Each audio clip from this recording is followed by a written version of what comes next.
పాకిస్తాన్ యువ wicket keeper batter Mohammad Haris కు ఆ దేశ క్రికెట్ బోర్డు ఊహించని షాక్ ఇచ్చింది. బంగ్లాదేశ్ ప్రీమియర్ లీగ్ లో పాల్గొనేందుకు ఢాకాకు వెళ్లిన హారిస్ కు నో అబ్జెక్షన్ సర్టిఫికెట్ ఇచ్చేందుకు పీసీబీ నిరాకరించింది.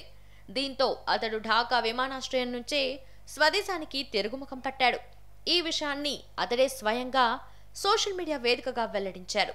లగేజ్ ఫోటోలను షేర్ చేస్తూ బ్యాక్ టు హోమ్ అని రాసుకొచ్చాడు. అయితే పీసీబీ రూల్స్ ప్రకారం ఆ దేశ క్రికెటర్లు 2 విదేశీ లీగ్లు ఆడేందుకు మాత్రమే అర్హులు. కానీ హారిస్ ఇప్పటికే 2 ఫ్రాంచైజ్ లీగ్లు ఆడాడు. ఈ క్రమంలోనే 3వ లీగ్లో ఆడేందుకు అతడికి పీసీబీ ఎన్ఓసీ జారీ చేయలేదు. కాగా బీబీఎల్లో చట్టోగ్రామ్ ఛాలెంజర్స్ తరఫున ఆడాల్సి ఉంది. అయితే ఫ్యాన్స్ మాత్రం పాకిస్తాన్ క్రికెట్ బోర్డు తీరును తప్పుపడుతున్నారు. ఎన్ఓసీ విషయం అతడికి ముందే చెప్పి ఉంటే ఢాకా వరకు వెళ్లేవాడు కాదు కదా అంటూ మండిపడుతున్నారు. కాగా పాక్ తరఫున ఇప్పటి వరకు 9 టీ20లు ఆడిన మహమ్మద్ హారిస్ 126 పరుగులు మాత్రమే చేశారు.